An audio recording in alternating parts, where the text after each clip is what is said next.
Hi, it's Lauren and welcome to another Whimsy Stamps tutorial video.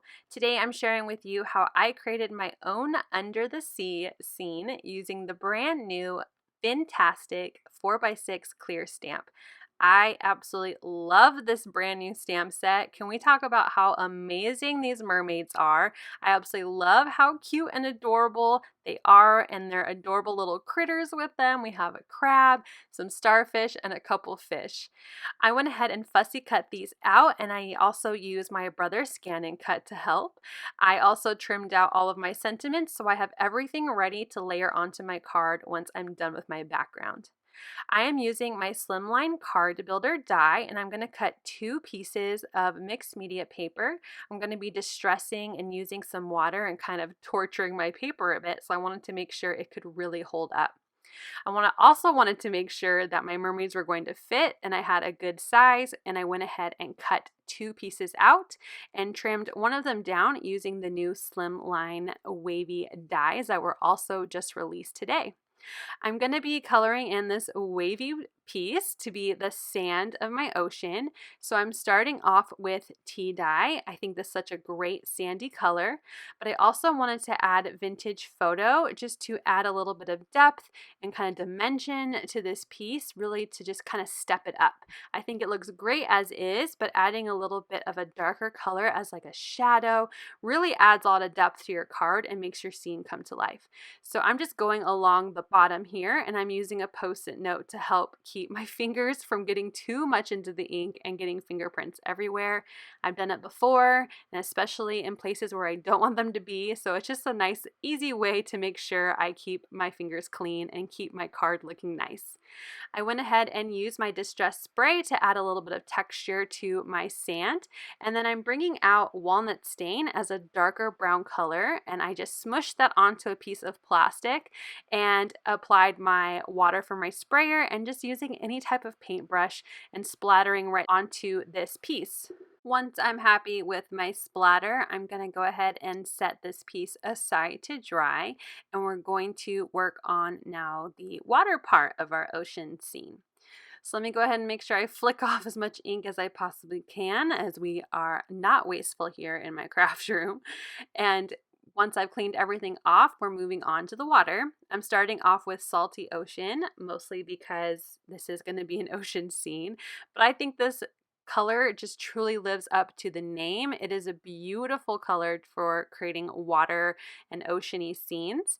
I'm also going to use Mermaid Lagoon to just darken up the bottom a bit, and I'm going to work my way from the bottom and blend that into that salty ocean color. I have that little bit of white strip left because it's going to be covered by my sand, but I want to make sure that my card receiver can't see it, so I'm going to lower that color a little bit more until I am satisfied with my blend. And just like with my sand, I'm going to put that into my splatter box, use my distress sprayer to spray on some water and let that sit and create some really nice texture.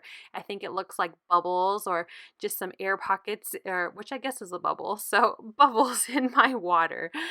I'm going to bring out a darker color, and this is Blueprint Sketch, and I'm going to do the exact same thing like I did for my sand. Apply some water, grab that brush that's now been cleaned, and splatter on all of that beautiful blue color to create more texture and more bubbly looking parts of the water on my background. And I accidentally made a huge mess. I have blue splatter all over my table, my hand, and even my face. I have no idea why I was splattering everywhere. It was crazy. So now that both these pieces are drying, I also wanted to bring out some of my sparkly goodness. You can use any type of sparkle liquid, and if you need to make it runny, just add some water so that way you can flick that onto your backgrounds as well. I set those aside to dry, and I came back with my card base. This is cut to be a slimline card of 8.5 by 3.5 when scored and folded, and I'm going to work on layering my background now that my pieces are all dry. And because I tortured this background a little bit, I wanted to just glue this directly onto my card base to make sure it was nice and sturdy and flat. So I used some of my favorite wet glue, and I'm gluing this to the center of my card base. It gives an excellent, I think about a quarter of an inch or maybe an eighth of an inch. I think it's an eighth of an inch all the way around my background. I just love having that cardstock base kind of peek around the card.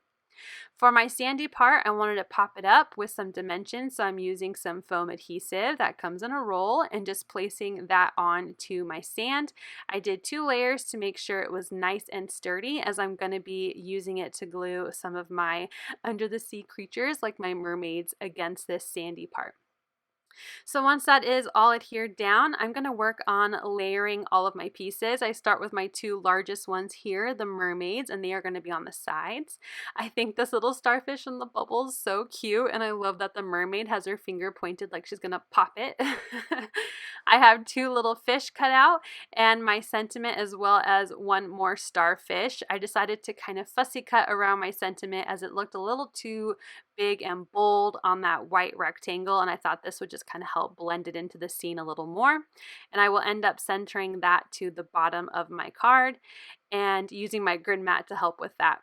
And then I will also bring in that last starfish to tuck on the sand here with my sentiment, and then I will glue all of these down off camera just to spare you from watching me pick up everything and just glue it right back down in the same place. I use my wet glue to adhere my starfish and the bottoms of my mermaids to the sand, as well as my sentiment, and then popped up anything that was touching the blue ocean part, like my fish and my bubbles and the tops of my mermaids. I have these clear bubble embellishments that I added to create even more fun texture to my background and make it look even more bubbly under the sea. I'm going to put a piece of white paper inside of my card base. Since I used a dark cardstock as my base, it's kind of hard to write something on the inside when it's that dark. So I have a piece of printer paper that I cut down to fit inside of my Slimline card.